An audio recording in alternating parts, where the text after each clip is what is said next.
If you're thinking to do the bulk of your first surgery in some cheaper places with hopes to save some money and then go to some better places, better clinics to repair it and just finesse it a little bit to create a better hairline, etc., stop. Just listen to this. A lot of discussion going behind the scenes is a lot of doctors saying, you know what? It's not worth it. It's not, or I'm gonna charge 15 euros a graft. Yeah? And because that, or the even newer one is, we're not gonna touch it anymore. We're not going to touch it anymore. And the reason why this is happening is very simple. They are getting absolutely overwhelmed of people asking to repair them. For us, like the amount of emails I get every single day asking for repairs is just continuing to grow exponentially. It's just, and I fear that it's just, like Laura said, it's just the beginning, that this is going to continue, because these sort of surgeries have been going on for at least 10 years now. And we're talking industrial style, like thousands of patients per day that were operated like this.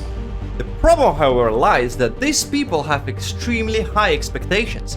They really believe that, they had a really poor work done with plenty of doubles and triples in the hairline, and it's very easy to just come in, repair, remove a couple of triple grafts, implant some singles, and call it a day. It's not that simple. As Dr. Murisano says, guys that put a lot of high hopes, and it takes numerous sessions to repair something, to bring them to a decent place where you can say, okay, you can live with this, it looks all right, it looks natural, it just doesn't jump in your face anymore. But then they become your patient, right?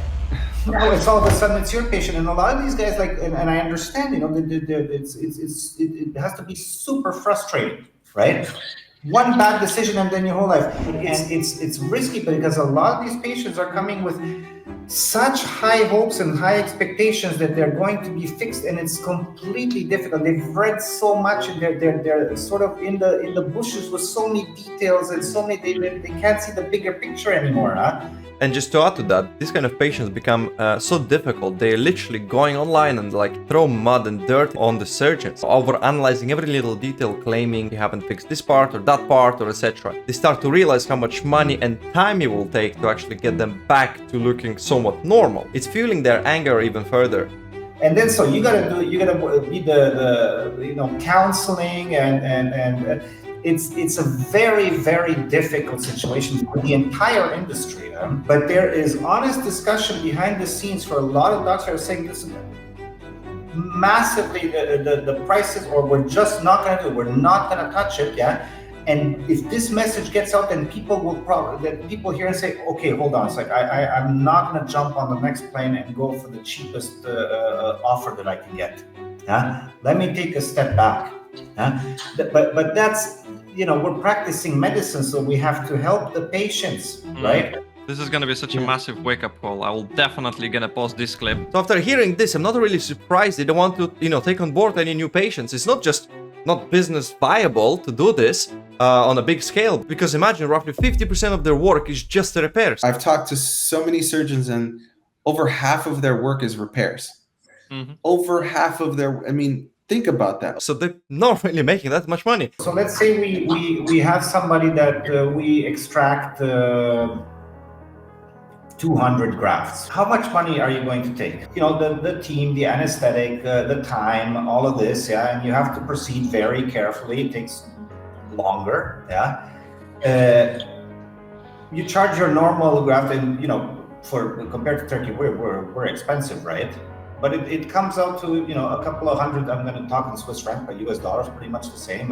Yeah. Let's say 800, 900, yeah, and it's in a country like Switzerland, where in the US or the UK, right, and there's different costs for salaries and staff and the rent and all of this, fixed costs, right? It's just plain business, yeah. And you're thinking, okay, you're covering your fixed cost, all the materials, all of this, yeah. It's not a money maker by no stretch of the imagination, right? And it seems this problem becomes much bigger than I personally was even expecting. I knew of several cases myself that the doctors point blank refuse to do the surgery because most of the time the patient's expectations are way too high. And then if you're gonna think you're gonna just save much more money to get somewhere else done and then just do a small touch up on it, and trust me, I know you guys are out there because I've spoken to, I don't know, like hundreds Loads of people think this way. You got unlucky and for the first transplant you didn't do much research and you actually got this short. Your donor got over-harvested or, you know, very unnatural angles and, you know, stuff like that, or even poor growth. Imagine you're trying to get repaired. Nobody wants to take you on board. As they say here. But removing from the hairline, many don't want to do it. We have patients from the States that come to us. They are willing to pay the flight, everything, just to remove a few grafts because nobody wants to do it. Nobody wants to touch it. Huh? Yeah. But it's like I said, I'll go back to this. It's legitimate. It's not your work. Yeah, take on the risk. I guess. Again, we're practicing their patients. Yeah, so we need to somehow help them because some of them develop some complexes due to their aesthetics, so their unnatural aesthetics. People telling them they think everybody starts to look just at their hair. Yeah?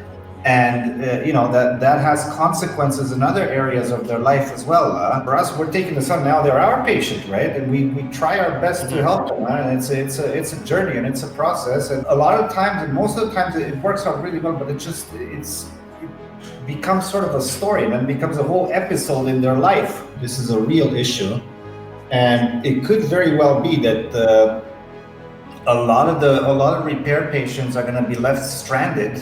Yeah. Because a lot of us are just going to take the decision at some point and say, listen, you know, what are we doing here? You know what's funny to me? When people coming to me directly asking a variety of, you know, surgery-related questions, instead of asking their doctors, and they literally say, well, I cannot trust them because, you know, they're clearly not as great, and I would trust your opinion more, but I still want to go there and get the surgery. Doesn't make any sense, does it?